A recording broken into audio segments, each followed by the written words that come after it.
October 1945, Camp Alva, Oklahoma. The air smelled sharp and clean. Disinfectant, not death. Elsbeth Richter stood in the intake room, hands trembling, waiting for the torture to begin. She'd been trained to expect beatings, starvation, maybe worse. That's what happened to prisoners of war. Everyone knew that. But then an American guard handed her folded clothes, real clothes, not rags, and pointed to a shower. "Hot water works," the woman said in German. 6 minutes. Elsbeth stepped under the spray. It was warm. Her knees buckled. She hadn't been clean in 9 weeks. They gave her a wool blanket with no lice, a cot with a mattress, a small biscuit, soap. That night, barley soup arrived with actual chunks of barley in it. The guard who spoke German took a bite from Elsbeth's bowl to prove it wasn't poisoned. This wasn't cruelty. It was kindness. And somehow that was so much worse. Because if the Americans weren't the monsters she'd been promised, then what did that make her? But before we begin, if you want to hear more incredible untold stories from history, hit that subscribe button and let me know in the comments what city you're watching from. I love hearing how far these forgotten truths can travel. Elsbeth Richter had imagined many versions of her death. A bullet through the skull in some basement interrogation room. Starvation in a concrete cell. Perhaps something slower. Disease, cold, the gradual erasure that came from being forgotten. What she had not imagined was standing in a room painted a pale yellow, holding a bar of soap that smelled of pine. The American guard, Eleanor, her name tag read, watched her with an expression Elsbeth couldn't parse. Not hatred, not pity, something harder to name. Eleanor was older, maybe 32, with brown hair tied in a bun, and a face that suggested she'd heard every excuse and believed none of them. "Are you going to use that, or just stare at it all day?" Eleanor asked in German. Her accent was strange, American, but with undertones of something older, something that reminded Elsbeth of home. Elsbeth's fingers closed around the soap. It was smooth, factory-made, the kind her mother used to buy before the war, when such things were plentiful. She wanted to ask why. Why give a prisoner soap? Why waste resources on someone who'd lost the right to small dignities? But asking questions felt dangerous, so she stepped into the shower stall and turned the knob. The water came out warm. Not scalding, not cold, just warm. Elsbeth stood under the spray and felt something inside her chest crack open. She pressed her forehead against the tile and let the water wash away 9 weeks of grime, of train cars packed with silent women, of nights spent wondering if morning would come with a firing squad or something worse. Her shoulders shook. She bit down hard on her knuckle to keep the sound in.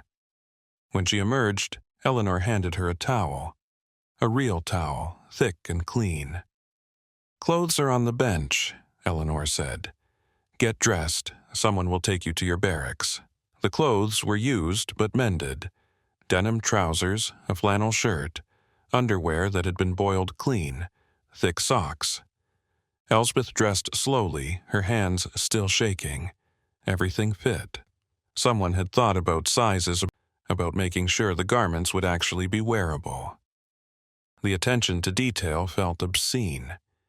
The barracks was a long wooden building with rows of cots. 35 women, maybe more, in various states of shock. Some were crying quietly. Others sat in silence, staring at nothing. One older woman with thinning gray hair looked up as Elsbeth entered. "They'll fatten us up before they kill us," the woman whispered in German. "It's psychological warfare. The Russians do it too." Elsbeth said nothing. She found an empty cot near the window and sat down. The mattress was thin but present. There was a wool blanket folded at the foot of the bed. No lice, she checked twice. That evening, dinner arrived on metal trays. Barley soup with visible chunks of barley, dark bread, margarine, ersatz coffee that actually smelled like coffee. Elspeth stared at her tray and did not move. Eleanor appeared beside her cot. "You think it's poisoned?" Elspeth met her eyes.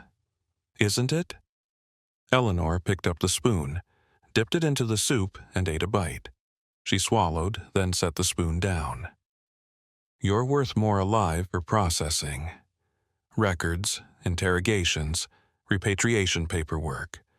Dead prisoners are just paperwork nobody wants to do. So eat." The logic was cold, transactional, and therefore believable. Elspeth ate. The soup was bland, but warm. The bread was heavy, but real. Her stomach, shrunken from months of deprivation, cramped around the food. She ate anyway. Across the barracks, a young woman with fiery red hair, barely 20, with the hollow-eyed look of true belief, watched Elspeth with contempt. "Traitor," she muttered in German, "eating their charity like a dog." Elspeth didn't respond. She finished the soup, set the tray aside, and lay down on the cot. The blanket was scratchy but warm. Through the window, she could see the October sky turning violet. Somewhere beyond the barbed wire fence, Oklahoma stretched out in fields of wheat and cotton, a landscape so alien it might as well have been the moon. She thought of her fiancé Stefan, who died at Stalingrad 4 years ago. He used to recite Rilke before bed. Autumn Day, his favorite. Who has no house now, will never have one. She'd believed that once. Believed in the righteousness of their cause, in the necessity of sacrifice, in the inevitability of victory. Now she lay in an enemy prison camp, fed and clean and utterly lost. Her body was safe. Her mind was unraveling. And the worst part, the part that made her stomach turn, was the tiny, treacherous flicker of hope. Maybe she would survive. Maybe there was still something to go back to. Maybe that was the cruelest torture of all. 2 weeks into captivity, Elspeth was assigned to the camp library. Eleanor made the assignment during morning roll call, her voice flat and official. "Richter, you studied literature before the war, correct?" Elspeth nodded, surprised that anyone knew, surprised that it mattered. "Library duty. Report to Building C after breakfast. You'll be reshelving books and maintaining inventory." The library was a small room at the back of the administrative building lined with shelves that held perhaps 200 volumes. Most were in German, novels, poetry, technical manuals donated by the Red Cross. But there was also a section of American magazines. Look, Collier's, the Saturday Evening Post. Elspeth had been explicitly told not to remove them, but no one said she couldn't look. She started with the German books, organizing them by author, then by title. The work was methodical, soothing. Her hands remembered how to handle books with care, spines supported, pages turned gently. It was the first time since her capture that she'd been trusted with something fragile. During her lunch break, she allowed herself to flip through a Look magazine from July. The pages were glossy, full of photographs that seemed impossibly vivid after years of gray newsprint. There were images of bombed German cities. Cologne, Dresden, reduced to skeletal ruins. Her throat tightened. But there were also photographs of American military cemeteries in France. Row after row of white crosses, thousands of them. Young men with names and hometowns carved into stone.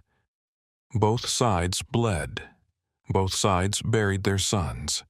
The realization sat heavy in her chest. "Finding anything interesting?" Elspeth looked up. Eleanor stood in the doorway holding 2 cups of coffee. She crossed the room and set one on the desk beside Elspeth. "I didn't ask for coffee," Elspeth said carefully. "I know, I brought it anyway." Eleanor pulled up a chair and sat down, which felt like a violation of about 6 different regulations. You looked like you needed it." Elspeth wrapped her hands around the cup. The warmth seeped into her palms. "Why are you kind to me?" Eleanor was quiet for a moment. "My grandmother taught me to read in German, fairy tales mostly, Grimm. She came over from Prussia in 1891 with nothing but a trunk and a prayer book. Worked in a laundry until her hands bled." She paused. "She died last year. Never stopped speaking German, even when the neighbors gave her hell for it." Elspeth didn't know what to say to that. The silence stretched. "What were you looking at?" Eleanor nodded toward the magazine. "The cemeteries in France." Eleanor's expression hardened slightly. "My younger brother's buried there, Omaha Beach. He was 21. The words landed like stones. Elspeth set the coffee down, her hands suddenly unsteady. "I'm sorry." "Yeah, me too." Eleanor stood as if regretting the intimacy. "That's enough. Back to work, Richter." But the next afternoon, Eleanor returned during Elspeth's shift. This time, she lingered near the poetry section, running her fingers along the spines. She pulled out a slim volume, Rilke, and opened it to a dog-eared page. "Herbsttag," Eleanor said softly, reading the title. "Autumn Day." My grandmother used to recite this one. Elspeth's breath caught. Stefan's favorite. The poem he'd whispered to her the night before he left for the Eastern Front. "Lord, it is time. The summer was immense." Eleanor glanced up, surprised. Then, in halting but correct German, she continued the next line.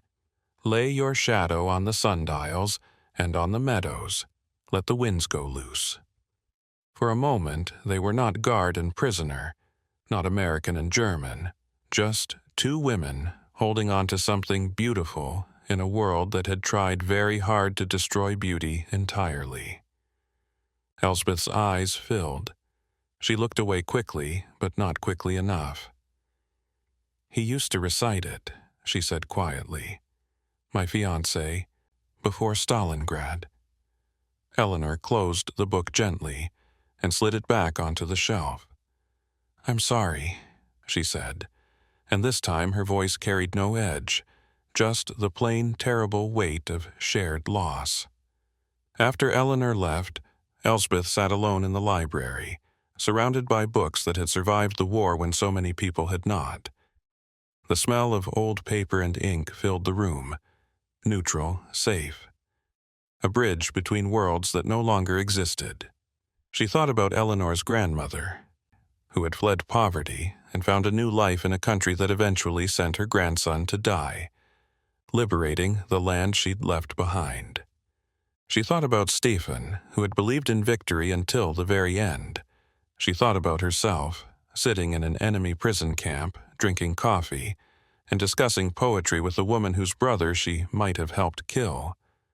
The contradictions were unbearable, and yet somehow she was still here, still breathing, still capable of feeling something other than despair. It wasn't forgiveness. It wasn't even understanding. But it was something. A crack in the wall, a sliver of light. December arrived with snow that turned the camp into something almost peaceful. 3 months had passed since Elspeth's arrival, and the rhythms of captivity had become routine. Wake at 6, breakfast, work detail, lunch, recreation, dinner, lights out. The predictability was its own kind of mercy. The camp commander, Colonel Miller, announced that the prisoners would be permitted to organize a Christmas celebration. The news spread through the barracks like wildfire, met with equal parts excitement and suspicion. Elspeth watched as younger women clustered together, whispering about decorations and songs. The older ones, like Anneliese Schmidt, remained skeptical. "It's a test," Anneliese muttered, mending a sock with practiced efficiency. "They want to see who still clings to the old ways." But when the Americans provided a small evergreen tree, paper, scissors, and extra rations for baking, even Annalise softened. "Well," she said, examining the butter and sugar with something like wonder, "waste not." The days leading up to Christmas became a flurry of activity. Women folded paper into snowflakes using techniques remembered from childhood. Someone fashioned a star from tinfoil salvaged from cigarette packages. Marta Bauer, the young farm girl with restless hands, spent hours in the kitchen helping prepare stolen-style bread with the meager luxuries they'd been given. The barracks smelled of nutmeg and anticipation. Elsbeth threw herself into the preparations, grateful for the distraction.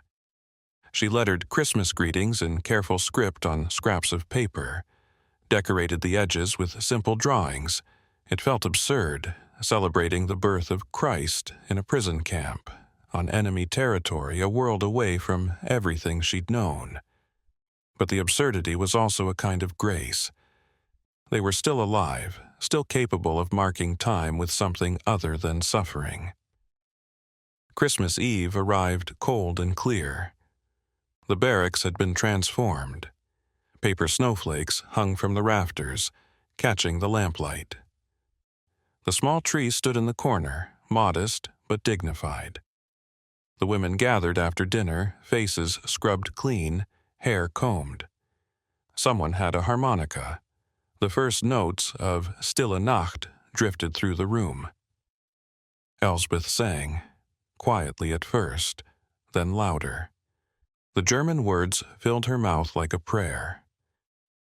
Silent night, holy night. All is calm, all is bright. Around her, other voices joined, some strong, some wavering, some choked with tears.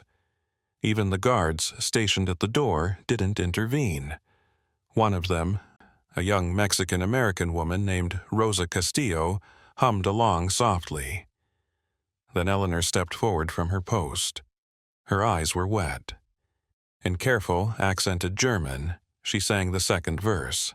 Her voice cracked on the high notes, but she didn't stop. Elsbeth felt something break open in her chest. This was what they'd been told didn't exist. Mercy, order, fairness. This was what the propaganda had insisted was weakness, decadence, a lie told by soft nations doomed to fall.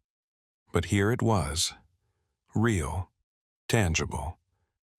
A German Christmas song sung in harmony by women on opposite sides of a war that had cost millions of lives. For the first time since her capture, Elsbeth allowed herself to feel something like gratitude. Maybe when she went home, if there was still a home to return to, she could help rebuild. Not the Germany that was, but something different, something better. Maybe she could spend the rest of her life trying to deserve this moment. The song ended. There was silence, broken only by quiet weeping. Then Katja Vogel stood up. Her voice rang out sharp and defiant, shattering the fragile peace. Deutschlandlied, the anthem, the forbidden song. Her face was flushed, her eyes bright with fanatic conviction. We are not defeated. We are prisoners of war, not charity cases, not dogs begging for scraps. Several women looked away, ashamed, but a few, 3, maybe 4, joined her quietly, their voices thin but present. Eleanor moved fast. "Shut it down, now!" Katja turned to face her, chin raised. Then she spat at Eleanor's feet. "Traitor, German blood, American," the words hung in the air like poison. 2 other guards moved in. Colonel Miller appeared in the doorway, her face grave. "Take her to isolation. The celebration is over. Everyone back to your bunks." The tree was removed that night. The extra rations were confiscated. The paper snowflakes stayed up, but they looked different now. Fragile. Foolish. A dream that had died before it could fully form.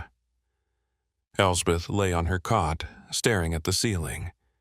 Around her, women wept or cursed or sat in stony silence. The barracks had fractured. There were those like Elsbeth who had begun to accept the unacceptable truth, and there were those like Katya who would die before admitting defeat. The distance between them was unbridgeable. Elsbeth closed her eyes and tried to remember the feel of singing in harmony, but all she could hear was Katya's voice, shrill and unrepentant, echoing in the dark. January brought news that arrived in waves, each one colder than the last. The first wave came in the form of a mandatory assembly. Colonel Miller stood before the gathered prisoners, her face carefully neutral. As part of your processing and repatriation preparation, you will be shown documentary evidence from the Nuremberg trials. This is not punishment. This is education. You have a right to know what was done in your country's name.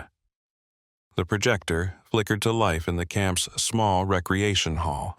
Elspeth sat between Marta and Annalise, her hands clenched in her lap. The first images were familiar.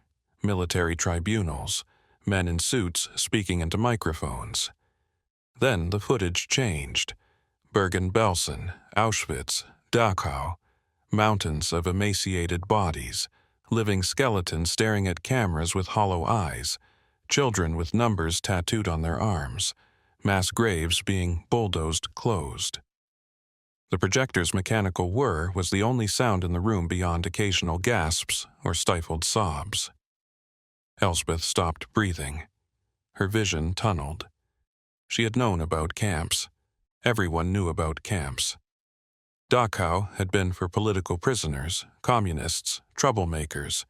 That was what they'd been told. Work camps, resettlement camps, harsh but necessary. But this was not harsh. This was extermination. Industrial, methodical, planned. Behind her, someone whispered, "It wasn't known. How could we have known?" But Elspeth remembered the trains that passed her radar station at night, heading east. The cattle cars packed so tight that sometimes you could hear sounds from inside if the wind was right. The rumors everyone called British propaganda, too grotesque to be real. The way her neighbor, Frau Rosenthal, had disappeared one morning, and no one asked where she'd gone. We didn't want to know. The lights came back on. Colonel Miller stood at the front of the room. You will have time to process what you've seen. Chaplains are available if you need to talk. You are dismissed. Elspeth walked back to the barracks in silence. Her legs moved automatically. Inside, she sat on her cot and stared at the wall. Marta tried to speak to her. Annalise offered water. Elspeth didn't respond. The second wave arrived 3 days later. Mail call. Elspeth's name was called. She approached the distribution table with trembling hands and accepted a thin envelope with her sister's handwriting. She waited until evening to open it, sat on her cot with the letter in her lap for 10 minutes before finding the courage to unfold the single page. The words blurred. She read them twice before they made sense. Cologne was 85% rubble. Their mother had died in a bombing raid in November of 1944, more than a year ago.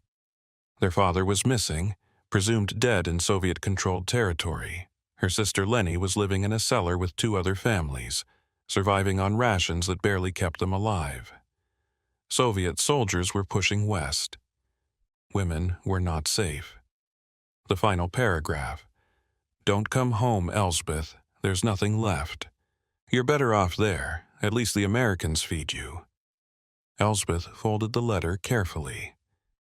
Set it on the mattress beside her. Then she lay down, turned to face the wall and stopped existing. She went through the motions for days. Woke when told, ate when fed, worked in the library reshelving books with mechanical precision, spoke to no one. Even Katya, released from isolation and sullen, avoided her. She's already dead, Katya muttered to another woman. Just doesn't know it yet. Eleanor found her on the 5th evening, sitting alone during recreation hour. Eleanor pulled up a chair and sat without asking permission. "You got a letter." Elsbeth said nothing. "Richter, Elsbeth, talk to me." The words came out in German, barely audible. "Why? Why are you kind to us? We destroyed everything. My family is dead. My city is gone. I helped. I believed. Why don't you just hate us? It would be easier." Eleanor was quiet for a long moment. When she spoke, her voice was rough. "You want to know why? My brother Jack died on Omaha Beach, 21 years old. He wrote me before D-Day, said, 'Ellie, we're not doing this for revenge, we're doing this so it stops, so their kids don't have to.'" Her voice cracked. She stopped, swallowed hard. "I do hate you sometimes. I hate what you stood for. I hate that Jack's dead and you're alive. But if I torture you, if I starve you, if I become what you were, then Jack died for nothing. Then we're just in a cycle forever." She stood, wiped her eyes roughly. "So, yeah, it's easier to hate. But easier doesn't rebuild the world." She walked away, leaving Elsbeth alone in the gathering dusk. That night, Elsbeth lay on her cot, holding her sister's letter. The barracks was quiet, clean, safe. She was fed, warm, protected by the very people she had helped try to destroy, and she had never felt more lost. How did you live when everything you were had turned to ash? February passed in a gray fog. Elsbeth moved through the camp like a ghost, present but not alive. She worked in the library, ate her meals, returned to her bunk. The other women gave her space, unsure how to bridge the distance. Even Marta, who had attached herself to Elsbeth like a lost puppy in the early weeks, kept her distance now. Eleanor was assigned to psychiatric watch. 3 suicide attempts had occurred across different facilities, and the camp command had implemented new protocols. Eleanor began sitting with Elsbeth during recreation hour, not speaking, just present. A silent vigil. Days passed, a week, then 2. Finally, Elsbeth spoke. Her voice was hoarse from disuse. "Do you think we can ever be forgiven?" Eleanor looked at her for a long moment. "I don't know. Not by everyone. Maybe not by anyone. Then what's the point?" Eleanor leaned forward, elbows on her knees. "The point is that you're not dead. Your sister's not dead. And maybe you don't get forgiven, but maybe you get to do better. Isn't that something?" Elsbeth had no answer, but the question lodged itself somewhere deep, a splinter she couldn't ignore. March brought the thaw, literal and metaphorical. Snow melted into mud. The days grew longer, and Elsbeth slowly began to surface. She started writing letters to Lenny, not about the past, but about the future. Small things at first. "The food here is plain but sufficient. Oatmeal most mornings, sometimes powdered eggs." Then, as the weeks progressed, the letters grew bolder. "When you come here, and I will sponsor you, I promise, you'll eat oranges. Real ones. I've seen them in the magazines, bright as summer." She wrote about learning English, stumbling through verb conjugations with Rosa Castillo, who teased her accent mercilessly but never cruelly. "Maybe I can teach someday. Children need teachers, especially now," she wrote. "We'll rebuild, not Germany as it was, something different, something honest."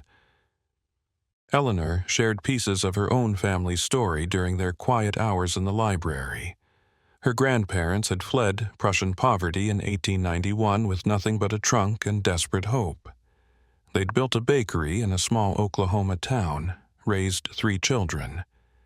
Jack, the youngest, had been born American, but died liberating the country his grandparents had fled. "We're all refugees from something," Eleanor said one afternoon, reshelving books alongside Elsbeth. war, poverty, bad choices. Question is what you build next. The words settled over Elsbeth like a benediction. In late March, Colonel Miller announced a new initiative. Prisoners could volunteer to participate in war relief efforts, sewing clothes for displaced persons, packaging supplies for distribution. The colonel's voice was firm. This is voluntary. No one will be punished for refusing. Some women did refuse, Katya among them, her contempt radiating like heat. I won't help mongrels and traitors. But Elsbeth raised her hand.